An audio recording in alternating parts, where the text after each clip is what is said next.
Welcome to আর রান্নাঘর। বন্ধুরা, আজকে রেসিপি সর্ষে ইলিশ বা ইলিশ সর্ষে, তবে একটু অন্যরকমভাবে। চলুন দেখি এই ইলিশ সর্ষে করতে আমাদের কি করতে হচ্ছে। খুব সহজ পদ্ধতি। জানি এই রান্নাটা দেখার পর অনেকেই অনেক রকম কমেন্ট করবেন, তাহলে দেখি কি কারণে কমেন্ট করবেন। তাহলে ইলিশ মাছে প্রথমে লবণ, হলুদ, লাল লঙ্কার গুঁড়ো আর জাস্ট অল্প একটু সর্ষের তেল দিয়ে প্রথমে ম্যারিনেট করে রাখলাম। ম্যারিনেট করে রাখার কারণ, যেহেতু কাঁচা ইলিশ রান্না হবে, লবণ, হলুদ, লঙ্কাটা একটু না ঢুকলে যেন মাছের ভেতরে টেস্টটা পাওয়া যাবে না, সেই জন্য লবণ হলুদ মাখিয়ে রাখা।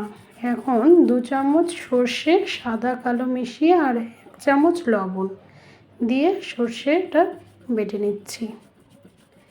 আজকের টুইস্ট এই সর্ষেতেই, কারণ আমি এতদিন যতগুলো সর্ষে ইলিশ রান্না করেছি সর্ষেটাকে গোটাই রেখেছি। আজকে কিন্তু আমি সর্ষের শুধু ধোয়া জল নেব, অর্থাৎ সর্ষেটাকে এরকম জল দিয়ে দিয়ে ছেঁকে নেব, যেটা আমরা অনুষ্ঠান বাড়িতে দেখি। অনুষ্ঠান বাড়িতে যখন সর্ষে ইলিশ রান্না হয় তখন কিন্তু এই গোটা সর্ষেটা দেয় না, ছাঁকনিতে করে সর্ষের জলটা নেয়, যাতে সর্ষের টেস্টটা থাকে আর খোসাটা যেন না থাকে। এবার কড়াইয়ে সর্ষের তেল গরম করে 1 চামচ কালো জিরে দিয়ে দিলাম 2 চামচ মতো পেঁয়াজ বাটা আর দেব 1 চামচ রসুন বাটা। এখানেই কমেন্টে আসতে পারে যে সর্ষে ইলিশে পেঁয়াজ রসুন কেন। আসলে আমরা সর্ষে ইলিশে পেঁয়াজ রসুন খেতে ভালোবাসি। তারপর দিয়ে দিলাম 1 চামচ লবণ, 1 চামচ হলুদ গুঁড়ো, 1 চামচ লাল লঙ্কার গুঁড়ো আর 1 চামচ জিরে গুঁড়ো।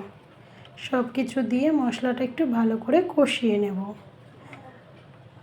তবে সর্ষে ইলিশে যে পেঁয়াজ ছাড়া খাই না তা নয়, তবে পেঁয়াজ রসুন দিলে যেন টেস্টটা একটু আলাদা হয়।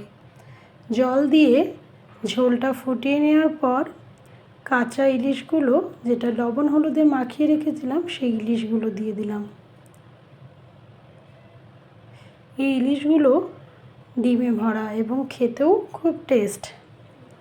এরপর যে সর্ষে বাটা জল সেটা দিলাম আর দিয়ে দিলাম 5টা মতো কাঁচা লঙ্কা চেরা। সমস্ত কিছু দিয়ে এবার একটু ঢাকা দিয়ে মিনিট 5 রান্না করব। বেশিক্ষণ রান্না করার প্রয়োজন নেই, মিনিট 5 রান্না করলেই হয়ে যাবে সর্ষে ইলিশ। ওভেন বন্ধ হয়ে গেল। এবার দিয়ে দিলাম উপর থেকে একটু কাঁচা তেল। সর্ষে ইলিশের কাঁচা তেলের গন্ধটা খেতে খুব ভালো। এবার ঢাকা দিয়ে রেখে দিলাম। এবার যখন ভাত খাবো সেই ভাতের সাথে সাথেই ঢাকনা খুলবো। দেখুন, একটা ডিমওয়ালা সর্ষে ইলিশ নিয়েছি আর এই যে ঝোলটা, তার সঙ্গে কাঁচা লঙ্কা। আমার তো ইলিশের কাঁচা লঙ্কাটা ডোলে যখন ভাত মেখে খাই খুব ভালো লাগে। দেখুন, ডিমটাই প্রথমে বের করে নিলাম। ডিম দিয়ে প্রথম ভাতের বাইট। আপনাদের যদি আমার এই রেসিপিগুলো